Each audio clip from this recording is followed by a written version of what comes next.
Welcome back to my channel. तो आज की इस वीडियो में मैं आपके साथ यहाँ पर कुछ चीज़ें डिस्कस करूँगी एनएसपी से रिलेटेड, यानी कि नेशनल स्कॉलरशिप से रिलेटेड आपके साथ कुछ चीज़ें यहाँ शेयर करूँगी। काफ़ी स्टूडेंट को इससे रिलेटेड बहुत सारे डाउट हैं, बहुत सारे क्वेरीज हैं, तो यहाँ पर मैं कोशिश करूँगी कि आपके जितने डाउट्स हैं वो यहाँ पर आपके सॉल्व हो जाएँ।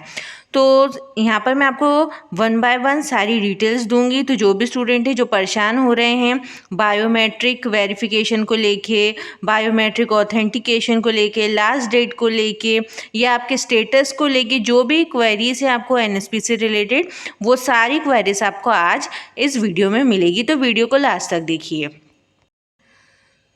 काफ़ी स्टूडेंट्स को यहाँ पर पता ही नहीं है अभी कि बायोमेट्रिक ऑथेंटिकेशन और वेरिफिकेशन क्या है, और कुछ को ये नहीं पता है कि काफ़ी लोग बोल रहे हैं कि हम लोगों को ऐसा कोई रिलेटेड मैसेज नहीं आया है। तो यहाँ पर मैं सबसे पहले आप लोगों को बता दूँ कि बायोमेट्रिक ऑथेंटिकेशन और वेरिफिकेशन क्या है।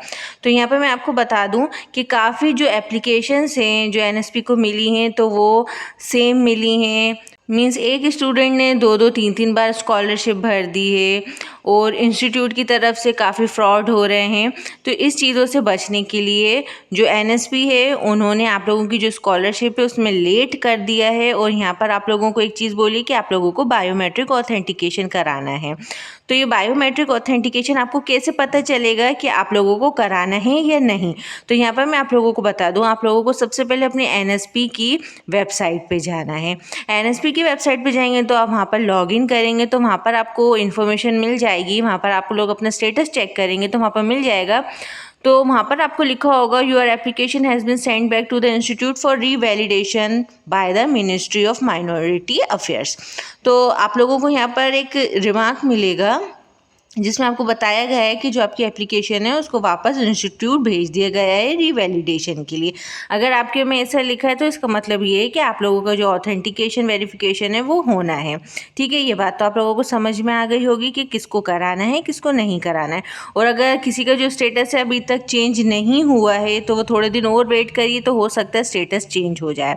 साथ ही में अगर जिसका जो स्कॉलरशिप है उसमें स्टेटस आ रहा है कि आपका जो पेमेंट है वो एनएसपी से पीएफएमएस से सेंड हो चुका है, यानी कि एनएसपी ने सेंड कर दिया पीएफएमएस को, ये मतलब इसका मतलब है आप लोगों को कोई वेरिफिकेशन नहीं कराना है। आप लोगों का जो स्कॉलरशिप का अमाउंट है वो आप लोगों का आपके बैंक अकाउंट में भेज दिया जाएगा कुछ दिनों में।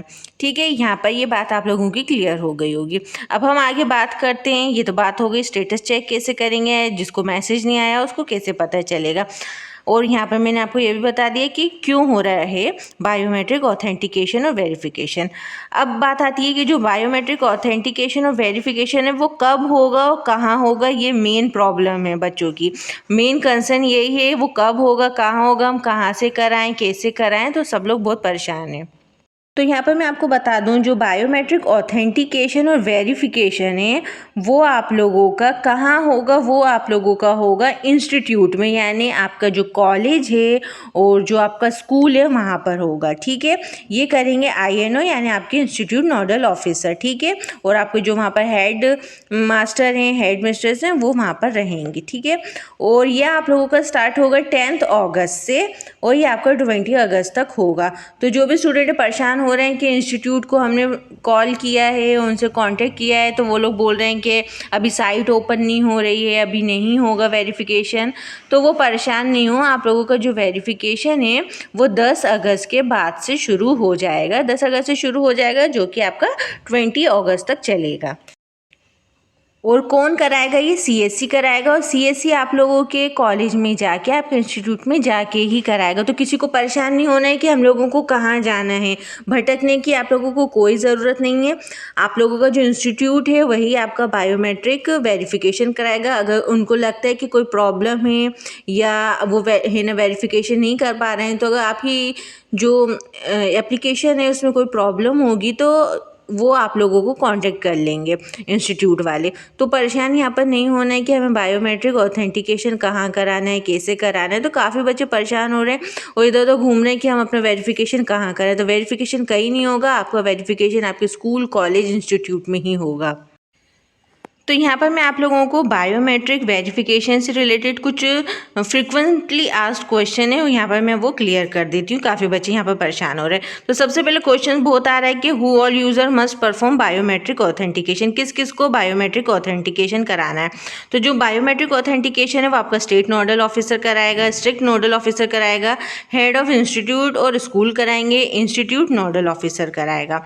और जो यहाँ पर देखिए आपको स्टूडेंट का कॉलम दिख रहा है, तो वहाँ पर भी लिखे स्टूडेंट को भी कराना है। अब कैसे कराना है, to whom should I contact to update my profile detail.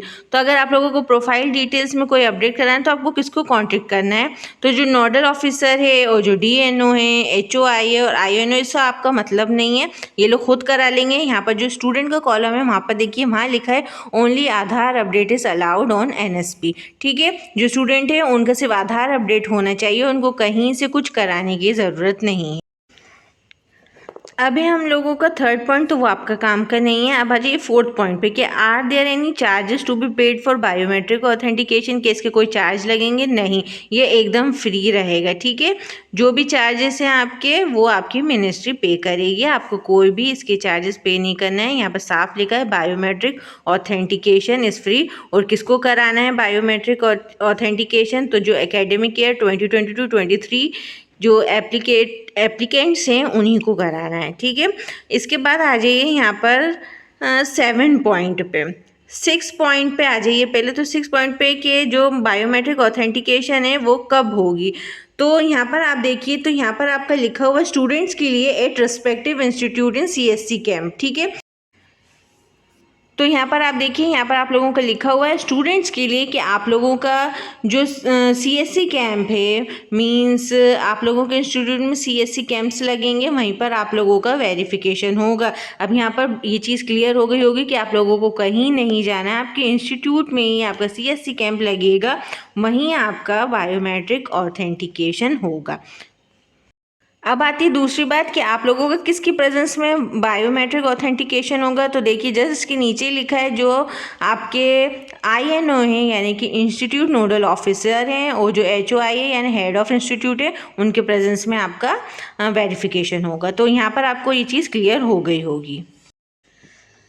अब एक बार फिर मैं आप लोगों को एक और चीज़ क्लियर कर दूं। मैं ये चीज़ बार बार इसलिए क्लियर कर रही हूँ कि काफ़ी स्टूडेंट इसको लेके बहुत परेशान हैं। तो यहाँ पर आप देखेंगे पॉइंट नंबर 21, तो यहाँ पर क्वेश्चन है, काफ़ी स्टूडेंट बार बार पूछ रहे हैं can I do my biometric authentication in any other institute, कि हम कहीं और से करा सकते हैं, दूसरे इंस्टीट्यूट से।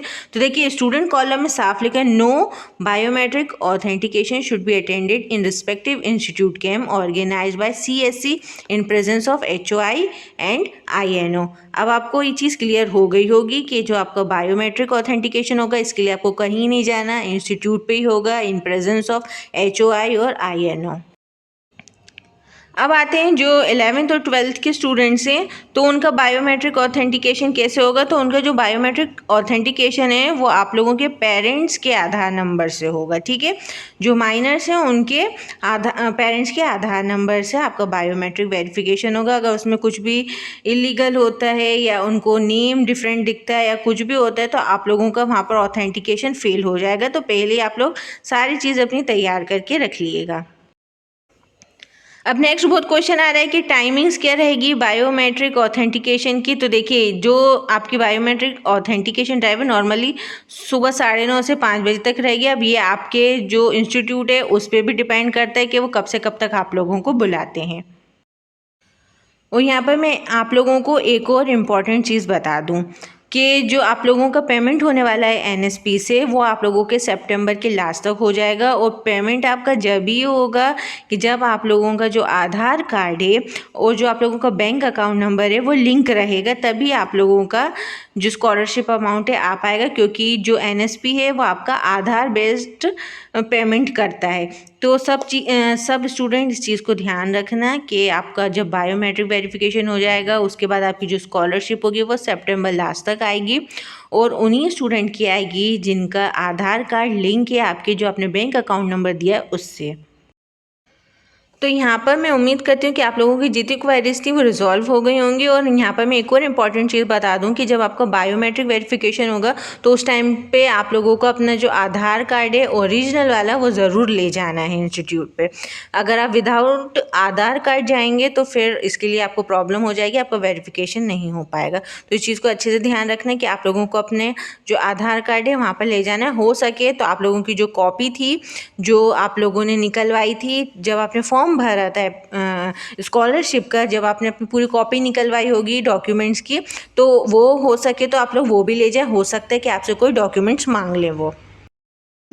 अब एक और क्वेश्चन है, काफ़ी आ रहा है, जो लास्ट ईयर के स्टूडेंट्स हैं तो उनका, वो लोग तो पास आउट हो चुके हैं तो उनकी जो स्कॉलरशिप है वो आएगी या नहीं आएगी। तो ये बहुत बड़ा क्वेश्चन है।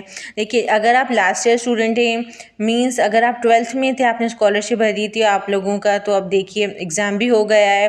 अब जो 12th के थे वो कॉलेज में चले गए, और अगर आप कॉलेज के 3rd ईयर 4th ईयर में हैं, लास्ट सेमेस्टर में हैं, तो उसमें क्या होगा। तो मैं आप लोगों को यहाँ पे बता दूँ कि जो आप लोगों का बायोमेट्रिक वेरिफिकेशन है तो वो लगता है 50-50% आपके चांसेस हैं कि ना हो, क्योंकि यहाँ पर मैक्सिमम देखा जा रहा है कि जो इंस्टीट्यूट या स्कूल है वो बायोमेट्रिक वेरिफिकेशन नहीं कर रहा है, क्योंकि स्टूडेंट ऑलरेडी पास आउट है, इसलिए इंस्टीट्यूट वेरिफिकेशन नहीं हो पाएगा। तो इस वजह से आप लोगों की जो स्कॉलरशिप है वो रिजेक्ट हो सकती है, और काफ़ी स्टूडेंट की रिजेक्ट हो भी रही है। तो इस चीज़ के लिए आप लोग प्रिपेयर रहें।